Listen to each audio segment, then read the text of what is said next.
Assalamualaikum warahmatullahi wabarakatuh ya. Langsung saja ya, di video ini saya mau melanjutkan video yang sebelumnya, yaitu eh, siapa sebenarnya Ratu Adil ya. Ratu Adil itu sosok atau bukan ya. Tapi sebelum membahas lebih dalam, kita perlu digarisbawahi ya, itu hanya sebuah ramalan ya, bukan dari kitab suci. Kalau dari kitab suci itu udah suatu kebenaran yang pasti ya, yang mutlak, karena itu datangnya dari Tuhan. Jadi ramalan itu sebetulnya itu hanyalah apa ya namanya ya, Tebak-tebakan. eh, kurang lebihnya tebakan ya, tapi tebakannya itu nggak ngawur. Tebakannya itu terukur ya. Nah, yang buat ukuran itu apa? Jadi yang buat ukuran itu eh, sebab akibat ya, hukum sebab akibat itu sendiri. Jadi tebakan yang ditakar dengan hukum sebab akibat. Jadi ramalan itu sebetulnya kurang lebihnya menebak sebuah akibat ya, dari yang sebab-sebab yang dirasakan ya, atau analisis yang sebab-sebab yang lampau atau sebelumnya, dengan melihat mungkin suasana, eh, keadaan, sifat-sifat manusia ya, sifat-sifat dan tanda-tanda semesta itu sendiri ya, yang terjadi atau peristiwa yang sering terjadi. Jadi dan seberapa akuratnya ramalan itu biasanya tergantung tinggi rendahnya kesadaran seseorang ya, atau frekuensi seorang itu sendiri. Jadi kalau berdebat tentang ramalan itu sebetulnya berdebat omong kosong ya, karena itu suatu apa ya, ya seperti tadi ya, sesuatu yang belum pasti atau bahkan tidak pasti, hanya sebagai kewaspadaan ya, kemana kita mau melangkah, kita mau berbuat apa untuk kedepannya gitu ya. Jadi sekarang lanjut, siapa eh, Ratu Adil itu. Baik, itu ramalan dari siapa ya? Itu ramalan dari leluhur ya, yang sangat terkenal ya. Saya juga nggak tahu sendiri ya, cuman dari katanya ya, kata orang itu, dari para leluhur itu, eh, Jayabaya ya, Prabu Jayabaya ya, pokoknya leluhur kita lah gitu, yang yang mendahului kita, atau orang yang terdahulu. Dan yang katanya ramalan itu banyak yang terjadi ya, jangkauannya begitu ke depan, begitu jauh, dan banyak akuratnya ya. Langsung saja ya, leluhur kita itu sering menggunakan kata-kata yang harus perlu dicerna lagi ya, jadi tidak mentah-mentah.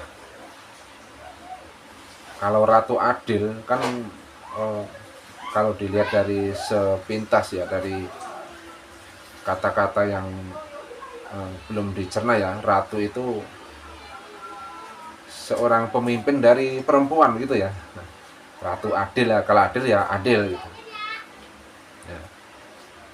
Itu kalau dari apa ya, dari bahasa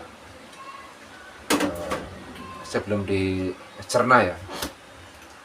Dan perlu kita ketahui, banyak itu banyak leluhur kita banyak pakai bahasa-bahasa yang harus dicerna lagi ya. Contoh, Ibu Pertiwi ya. Contohnya Ibu Pertiwi kan, bumi ini kan, tanah air ini dikatakan Ibu Pertiwi. Apakah ibu bumi ini ibu kita secara biologis? Bukan kan. Itu sebagai bahasa simbolis ya. Jadi seperti itu. Jadi sama kayak Ratu Adil, ratu tidak berarti ratu-ratu yang mungkin kita lihat di film ya, seorang pemimpin dari perempuan gitu. Wah, hebat banget ya kalau ada ini, ntar ratu adil itu ntar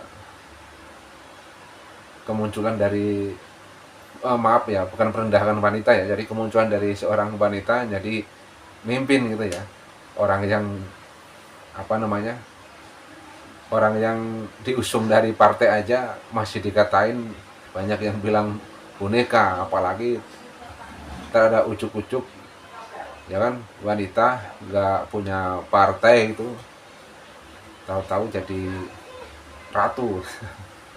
Terus kalau misal bukan perempuan, misal yang jadi ratu adil ini mungkin seorang pemuda atau pria yang hebat, sakti, yang cerdas, pintar itu jadi pemimpin ini, misal ya, misal katanya kan dari rakyat kecil, mungkin seorang pemuda atau ya pokoknya laki-laki lah, jadi dari rakyat kecil terus jadi apa namanya, pemimpin atau mimpin, itu jalannya gimana ya?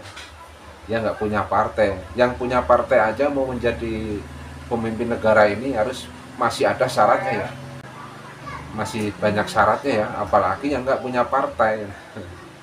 Apa ntar itu diusung itu dari partai ya, ntar dikatain boneka lagi ya kan. Itu kalau secara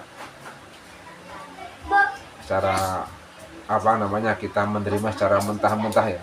Kalau misal ratu adil itu memang sosok ya, entah perempuan entah laki-laki, pokoknya sosok lah seseorang itu jadi pemimpin ya, ya itu hebat banget itu ya kan.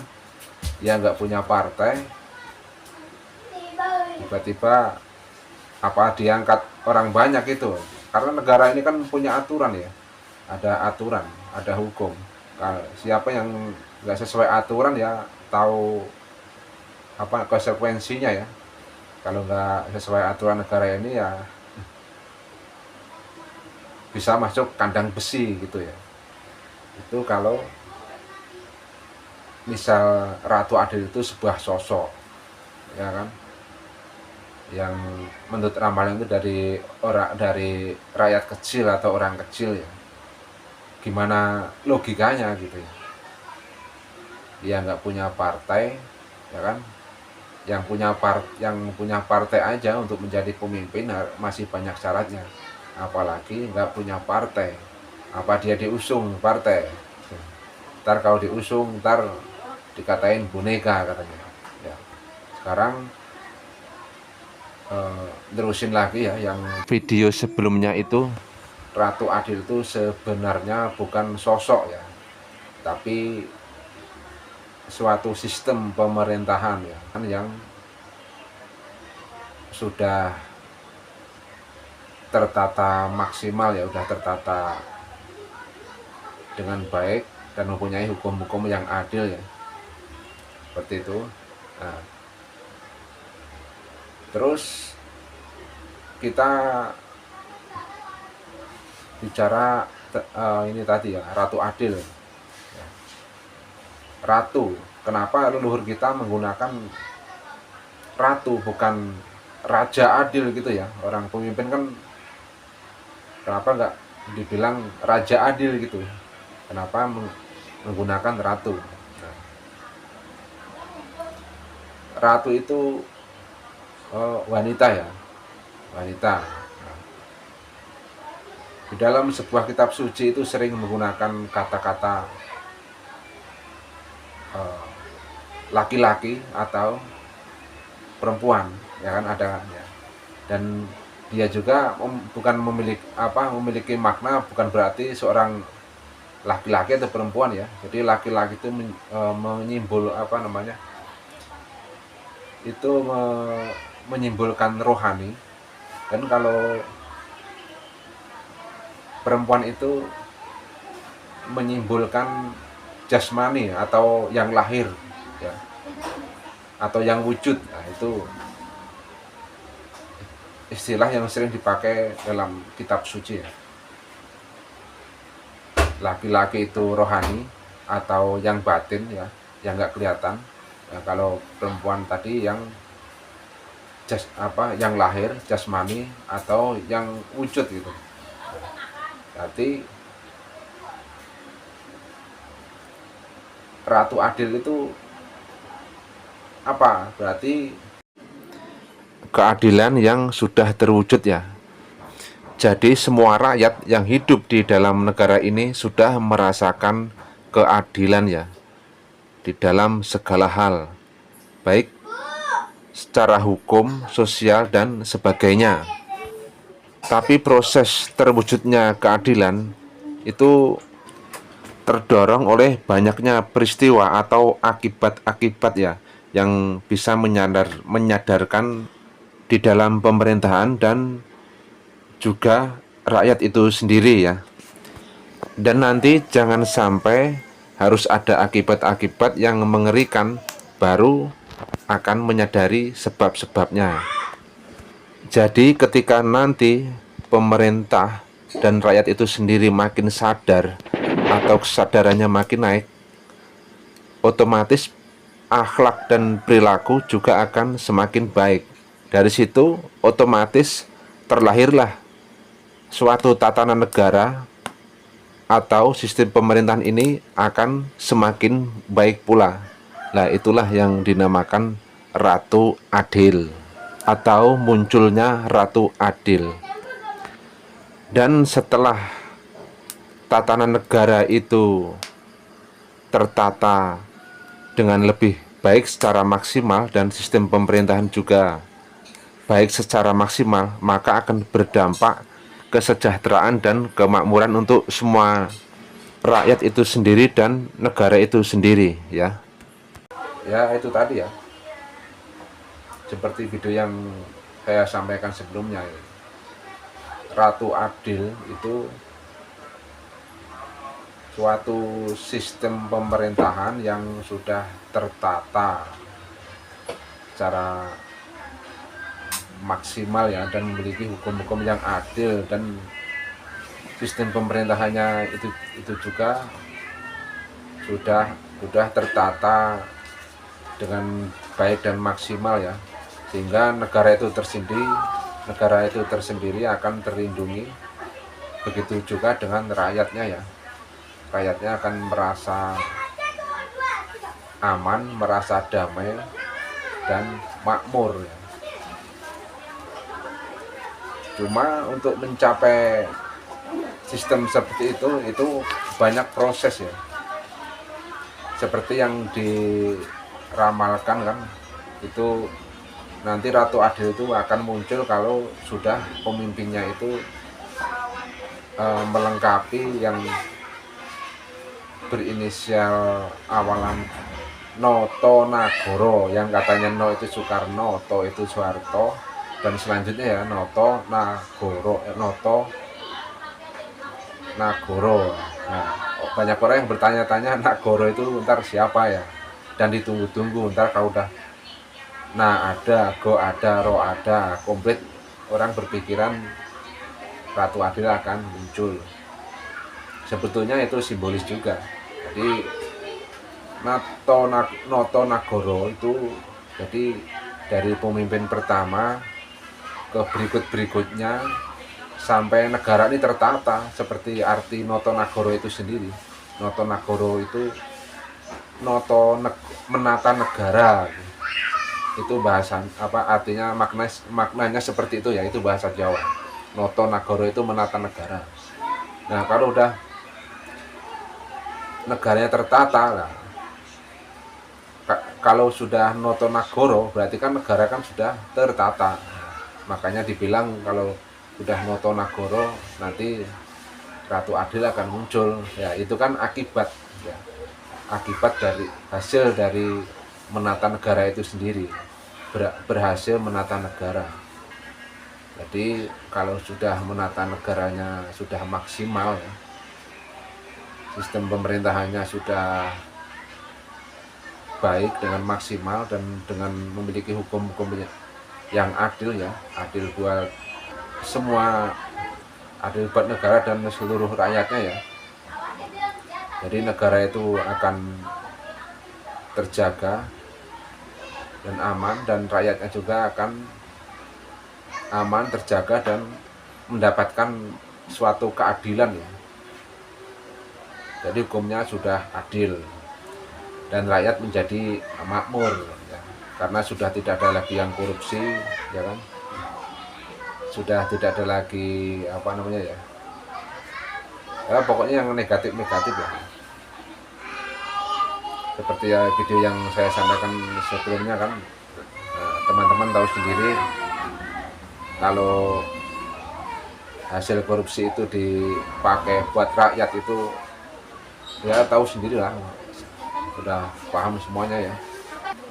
Terus menurut cerita kemunculan Ratu Adil itu katanya banyak peristiwa ya kan, katanya banyak mungkin bencana atau peristiwa-peristiwa kejadian-kejadian ya di negara ini ya, baru dia akan muncul ya.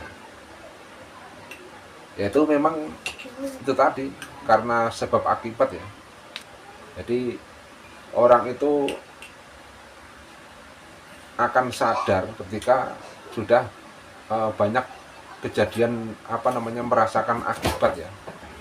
Ya jangan sampai nanti ada akibat yang mengerikan baru menyadari sebab. Yaitu tadi seperti yang diramalkan ya. Katanya ntar sebelum apa namanya munculnya Ratu Adil itu banyak ketidakadilan, banyak mungkin peristiwa atau bencana atau apalah gitu ya. Itu sebetulnya akibat gitu ya. Jadi ketika sudah banyak akibat semua orang itu baru sadar ya, akan menyadari sebab-sebabnya ya. Jadi jangan sampai nanti ada akibat yang mengerikan, kita semua ini baru menyadari sebab gitu ya. Ya terus kenapa katanya dari rakyat kecil, Ratu Adil ini berasal dari rakyat kecil. Ya memang salah satunya dorongan dari rakyat kecil. Contoh salah satunya misal banyak demo-demo ya, itu kan suara rakyat itu ya. Itu salah satunya faktor apa namanya dorongan, itu faktor pendukung atau faktor-faktor yang mendorong untuk menata negara itu tadi ya. Jadi ketika udah mungkin banyak akibat, mungkin ada rakyat yang banyak teriak ya, mungkin dia merasa adanya ketidakadilan atau apa gitu ya, dia banyak yang berteriak ya, muncullah banyak yang misal menyampaikan aspirasi rakyat atau disebut dengan demo. Itu kan salah satu yang dibilang dari rakyat ya, memang salah satunya itu dorongan dari suara rakyat ya untuk menata negara ini sendiri ya. Jadi dari pemimpin pertama sampai pemimpin berikutnya itu akan terus menata